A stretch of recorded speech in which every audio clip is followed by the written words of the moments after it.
రోమాపత్రిక 7వ అధ్యాయము 14 నుండి 25 వచనాలలో పౌలు భక్తుడు రోమా సంఘమునకు లేఖ రాస్తూ, మేలైనది చేయవలెనను కోరిక నాకు కలుగుచున్నది, కానీ దానిని చేయుటకు నాకు కలుగుట లేదు అని అంటూ ఉన్నాడు. ఈ పరిస్థితే క్రైస్తవులమైన మనందరి పరిస్థితి. మేలు చేయాలనుకుంటాం, చేయలేము. చెడు చేయకూడదనుకుంటాము, ఆగలేము. వాక్యానుసారము దేవునికి ఇష్టమైనట్లు జీవించాలనుకుంటాము, తప్పిపోతాము. ఇది మానవ నైజము. దీనికి సమాధానం పౌలు భక్తుడు చెబుతూ, మానవులమైన మనలో 2 నియమాలు ఉన్నాయి అంటాడు. వాటిలో ఒకటి పాప మరణ నియమము లేదా శరీర నియమము. అంటే ఈ శరీరము శపించబడిన శరీరము, ఈ శరీర స్వభావము పాపమునకు ఆకర్షింపబడుతుంది. రక్షింపబడిన క్రైస్తవులలో ఈ నియమముతో పాటు మరో నియమం ఉంటుంది. అదే పరిశుద్ధాత్మను కలిగి ఉన్నందున ఆత్మ నియమము లేదా దైవ నియమము.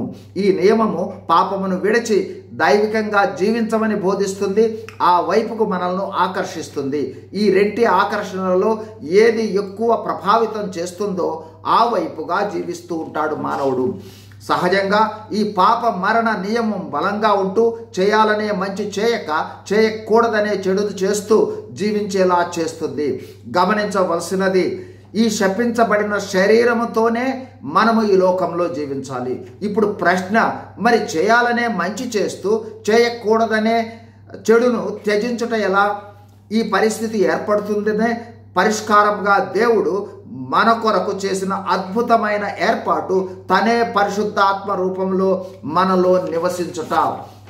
దేవుడు చేసిన ఈ ఏర్పాటును బట్టి పౌలు భక్తుడు స్తుతిస్తుట మనం చూస్తాము.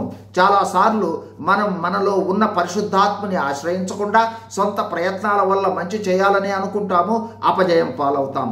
చాలాసార్లు మనం వినే బోధల్లో కూడా చెడు చేయకుండా మంచి చేస్తూ దేవునికి ఇష్టమైనట్లు జీవించమని బోధింపబడతాము తప్ప, అలా జీవించుటకు దేవుడే పరిశుద్ధాత్మ రూపంలో మనలో ఉన్నాడని, ఆయనను చూడమని, ఆయన సహాయం కోరమని బోధించని కారణాల వల్ల కూడా మనం పరిశుద్ధాత్మను ఆశ్రయించలేకపోతున్నామని గుర్తించాలి.